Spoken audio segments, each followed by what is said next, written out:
واقعہ کربلا تاریخ کا دردناک واقعہ ہے۔ یہ اقتدار کی جنگ نہیں تھی، اقدار کی جنگ تھی۔ دو شخصیتوں کی لڑائی نہیں تھی، دو نظریات کا ٹکراؤ تھا۔ یہ حق اور باطل کا معرکہ تھا۔ یزید ظلم کا استعارہ ہے، حسین ابن علی امن کی علامت ہے۔ یزید جبر کا پتلا ہے، حسین صبر کا پیکر ہے۔ یزید اپنی بدطینت فطرت اور اپنی طبع ناہموار کے باعث دنیا پر ذلت و رسوائی، ظلم، جبر، جور و زیادتی کی علامت بن کے ابھرا، اور حسین ابن علی رضی اللہ تعالی عنہ حق و صداقت کا نشان بن کے ابھرا۔ کربلا کے تپتے ہوئے ریگزار میں حسینی اور یزیدی دو کردار سامنے آتے ہیں۔ اقبال نے کہا تھا، موسیٰ و فرعون و شبیر و یزید، این دو قوت از حیات آید پدید۔ زندہ حق از قوت شبیری است، باطل آخر داغ حسرت میری است۔ سرخ رو عشق غیور از خون او، شوخی ای مصرع از مضمون او۔ تا قیامت قطع استبداد کر، موج خون او چمن ایجاد کر۔ یزید بہدل کی بیٹی محسون کا ناپاک بیٹا تھا، اور حسین محمد عربی کی بیٹی فاطمہ کا شہزادہ تھا۔ یزید دمشق کے اطراف میں سرجون اور جریر، اختل جیسے اوباشوں کے جھرمٹ میں پل کے جوان ہوا۔ حسین کے گھر کا دروازہ مسجد نبوی کے اندر کھلتا تھا۔ یزید نشے میں دھت ہو کر کے نمازیں چھوڑ دیتا تھا۔ حسین کی کربلا کے اندر بھی نماز تہجد قضا نہیں ہوئی۔ یزید ظلم کا دوسرا نام ہے، حسین امن کی علامت ہے۔ یزید نے زندگی میں ایک مرتبہ حج کیا اور شراب کے مٹکے ساتھ لے کے آیا، اور اختل اور دیگر گویوں اور مغنیوں کو اپنے ساتھ رکھا تاکہ سفر آسانی سے کٹے۔ حسین ابن علی نے 25 حج سواری ہونے کے باوجود پیدل کیے۔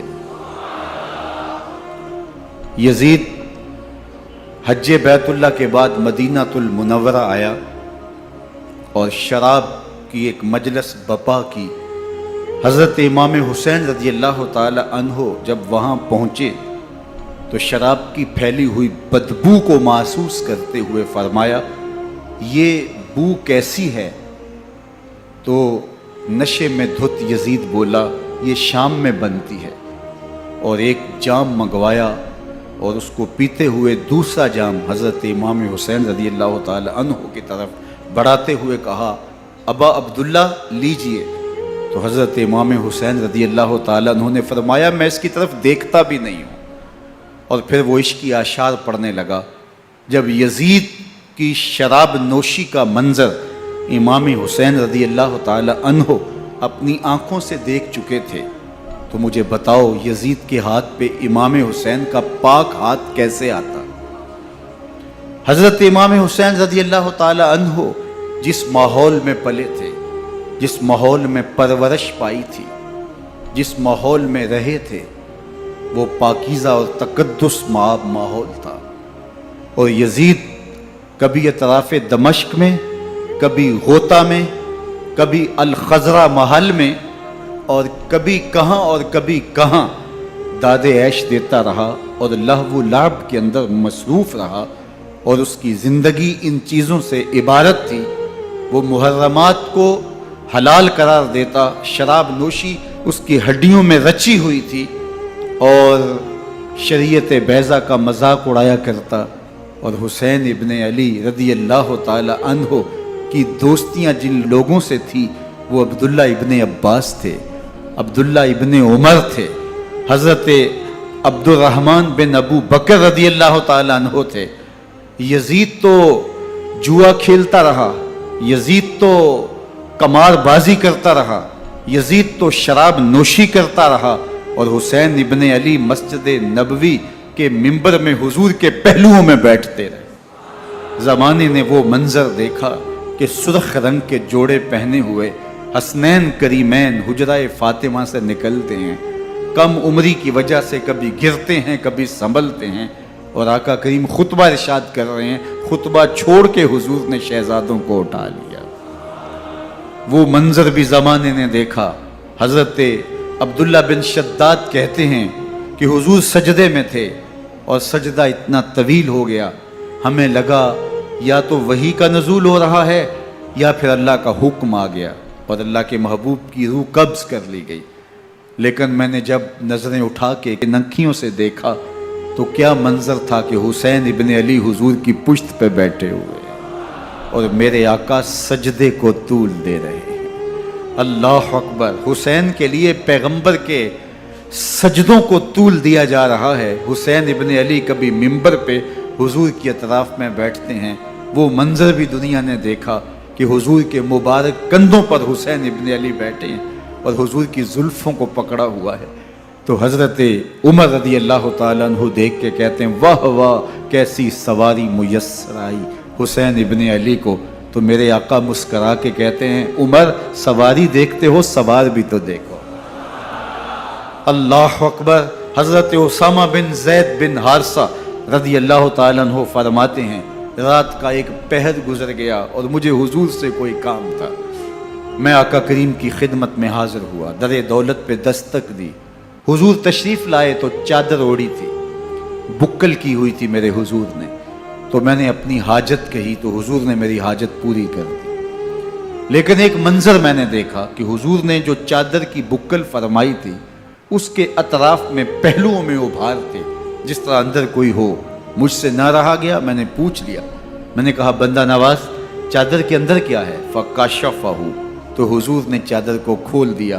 فَإِذَا الْحَسَنُ وَالْحُسَيْنُ عَلَىٰ وَرِكَيْهِ، تو کہتے ہیں میں نے اپنی آنکھوں سے دیکھا ایک پہلو سے امام حسین لپٹے ہوئے تھے، ایک پہلو سے امام حسن لپٹے ہوئے تھے۔ فرمایا یہ میرے بیٹے ہیں، یہ میری بیٹی کے بیٹے ہیں، اے اللہ میں ان سے پیار کرتا ہوں، تو بھی ان سے پیار کر، جو ان سے پیار کرے اس سے بھی پیار کر۔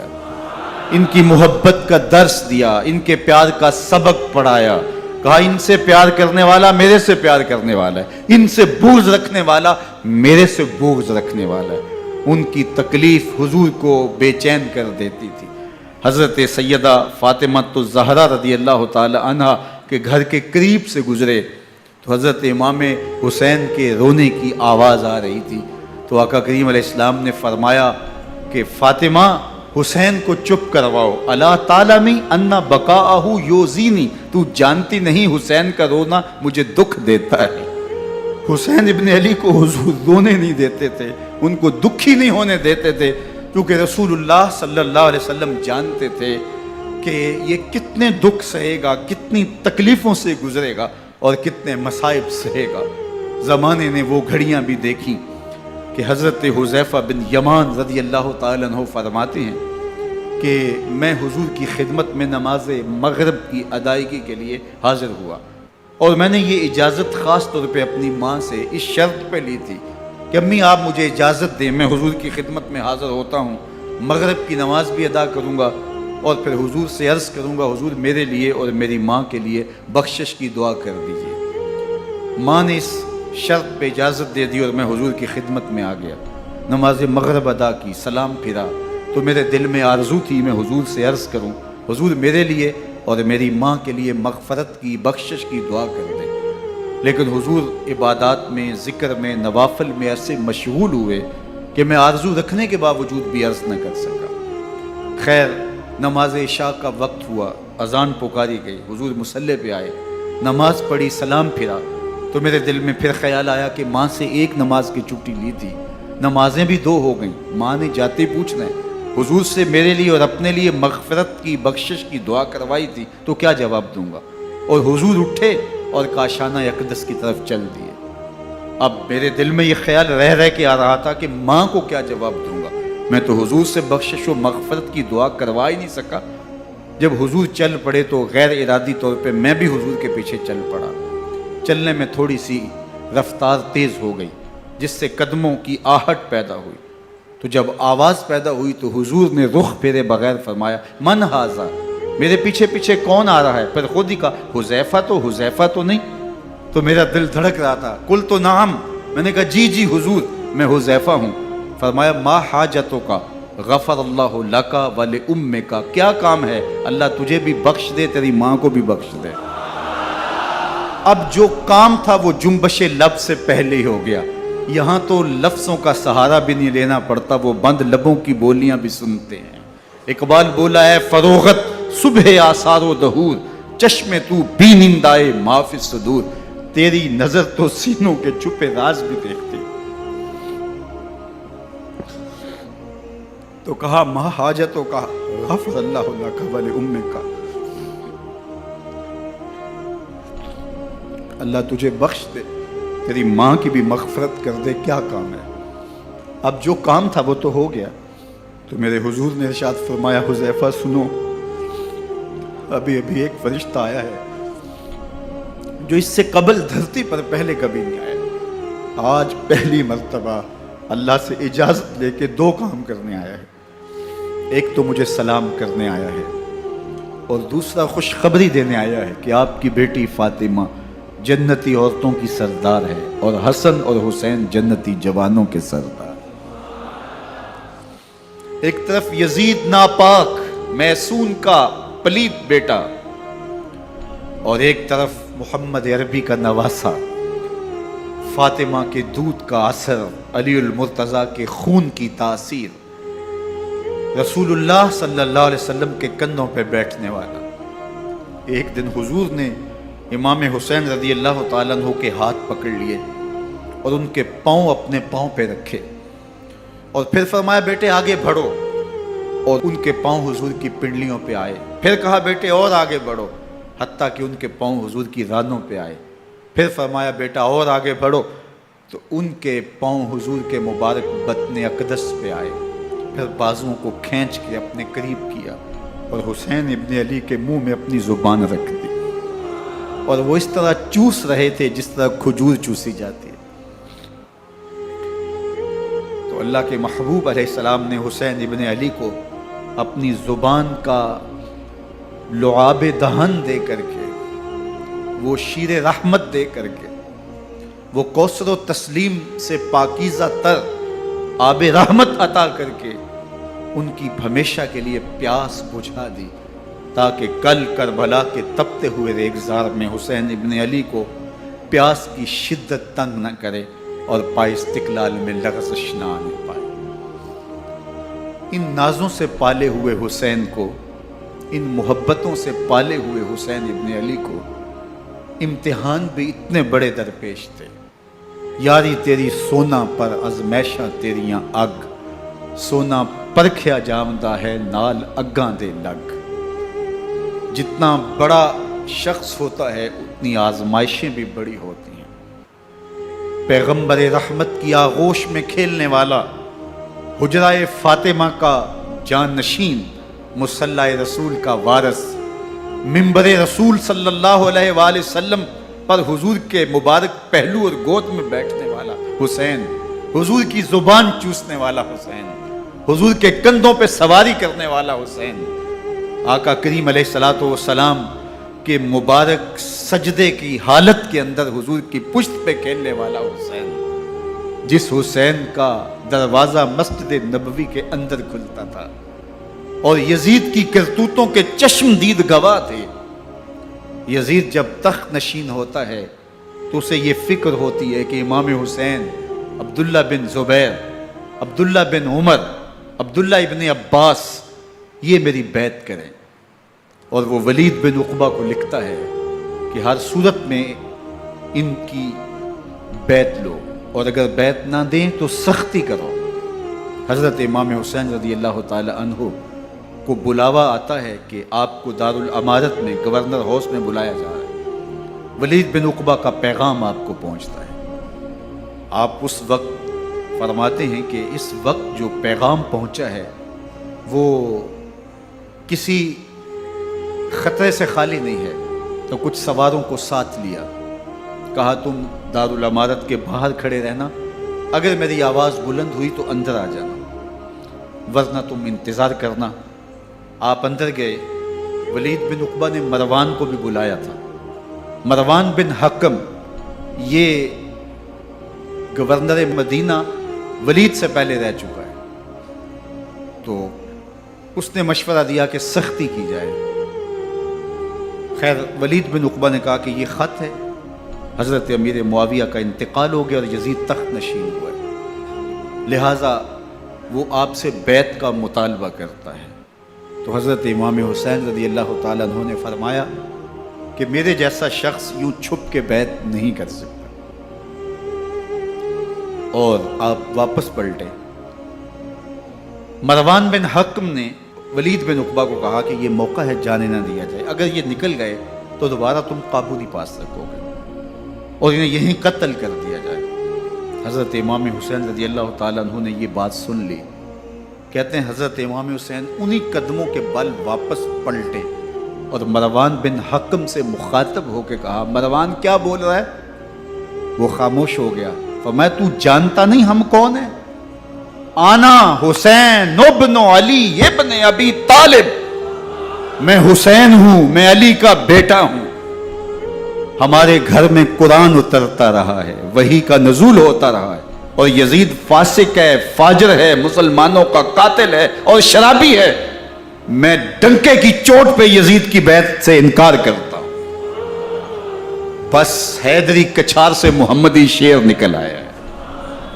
اب اوسان خطا ہو گئے، راستہ چھوڑ دیا، واپس آئے. سیدہ زینب سے ملے، کہا مدینے کو چھوڑنا پڑے گا. کہا بھیا کیا ہوا؟ کہا یزید بیعت لینے پہ مصر ہے اور میں کسی صورت بھی بیعت نہیں کروں گا. رسول اللہ کا مدینہ ہمارے خون سے لالازار بنے گا. میں نہیں چاہتا کہ حضور کے شہر نور کی حرمت پامال ہو. دوستو وہ کیسا منظر ہوگا جب حسین ابن علی نے آخری حاضری حضور کے روضے پہ دی ہو. حاجی یا معتمر 10 دن کے لیے، 8 دن کے لیے، 20 دن کے لیے مدینہ المنورہ عارضی سکونت اختیار کرتا ہے، اور حضور کے روضہ انور سے، اس شہر نور سے، ان گلیوں سے، ان بام و در سے ایسا مانوس ہو جاتا ہے کہ جب واپس پلٹ رہا ہوتا ہے ان دعاؤں کے ساتھ کہ دوبارہ آنا بھی نصیب ہو، اور اسے لگتا ہے کہ میں دوبارہ بھی بلایا جاؤں گا، لیکن اس کے باوجود شہر حبیب چھوڑنا قیامت سے کم نہیں ہوتا. اعظم چشتی مرحوم آخری بار جب حضور کے روضہ انور پہ گئے تو بیمار تھے، ویل چیئر پہ تھے. باب بقی سے باہر نکلے تو خادم سے کہا کہ میری ویل چیئر پیچھے سے کھینچو تاکہ میرا رخ روضہ انور کی طرف رہے. اور وہ پیچھے سے کھینچتا چلا جا رہا ہے، اور جب باب مکہ سے پیچھے جنت البقیع کے قریب سے گنبد خضرا نگاہوں سے اوجل ہونے لگا تو اعظم چشتی مرحوم نے کہا، جاں بدن سے نکلتی ہے اعظم، جاں بدن سے نکلتی ہے اعظم، کوئی آسان ہے مدینے سے جدا ہونا، کوئی آسان ہے مدینے سے جدا ہونا. یہ اس شخص کی کہانی ہے جو 10 دن، 5 دن، مہینہ، 2 ماہ وہاں رہتا ہے اور پھر اس شہر کو چھوڑ کے آنا اس کے لیے آسان نہیں ہوتا. اور مجھے بتاؤ کہ حسین جو پیدا مدینے میں ہوا، جس کے گھر کا دروازہ مسجد نبوی کے اندر کھلتا تھا، جو مسجد نبوی کے اندر پرورش پا کے جوان ہوتا ہے اور مدینے کی گلیوں میں کھیلتا رہا، اس حسین ابن علی کے لیے مدینہ چھوڑنا، اور پھر وہ اس بات کا علم اور شعور رکھتے تھے کہ یہ آخری بار حضور کے در پہ حاضری ہے، دوبارہ اس شہر نور میں نہیں آ سکوں گا، تو کیا قیامت ہوگی اور کیا منظر ہوگا۔ محمد بن حنفیہ کے علاوہ خاندان نبوت کے جتنے لوگ تھے ان سب نے شہر مدینہ کو الوداع کہا، اور رات کے موقع میں مدینہ المنورہ کو، مسجد نبوی کو چھوڑ کر کے مکہ کی جانب عازم سفر ہوئے۔